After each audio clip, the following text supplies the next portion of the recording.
Actually, I've been my experience with Dylan, and I've been thinking about this quite a bit. My experience with Dylan goes back to, when I was a kid, but, my first Dylan show actually was January of 1974.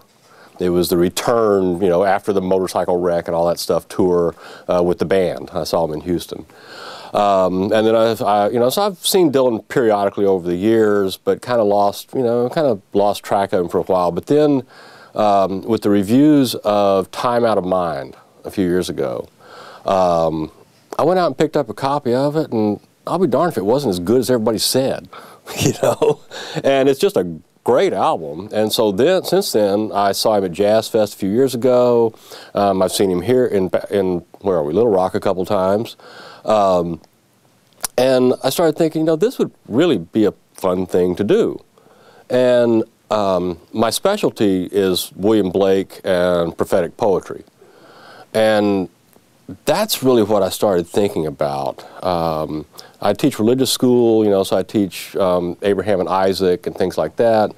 And so stuff like Highway 61 Revisited, which starts off with the Abraham and Isaac story. God said to Abraham, kill me a son. Abe said, man, you must be putting me on. That sort of thing. And then, the prophetic Bob is really what drew me to it.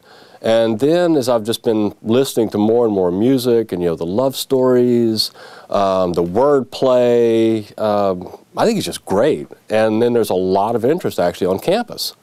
A lot of students, I talk to students, oh, Dylan class, wow. And so I thought, well, this will be fun. When I first got the idea, I thought, I'm not nearly smart enough to teach this yet. So for the last year or two, I've been actively working on educating myself about Dylan. I read Howard Sound's biography of Dylan. I've been buying Dylan albums like crazy. It's just an excuse to listen to Dylan, I've started getting books. Christopher Hill has a book on Bob Dylan's vision of sin. That's real interesting. The biography of Dylan, my daughter gave me this, the essential interviews of Dylan, and so it's been fun. But that's really what this is about.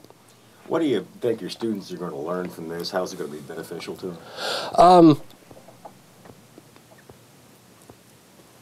Well, first of all, they're going to learn about what the man I think is, in many ways, the best American poet around today. I was always a big fan of Allen Ginsberg, but, he's dead.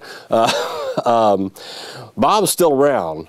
And I did an interesting experiment the other day with my younger daughter, who saw her first Dylan show in August. She's 14. Well, as I took this Bob Dylan lyrics book, and I just picked a song at random, I think it was Positively 4th Street, and tried to read it to her without any of the song in my head. Just read it as a poem with full poetic expression, my poetry voice. And when I finished, her response was, man, that guy is really angry. And it was a very interesting and enlightening exercise. And so I've been trying to think how I'm going to organize the class and how I'm going to structure the class. And at one point I thought, well, I'll do, prophetic Bob, love story Bob, I don't know what else, surreal Bob, things like that.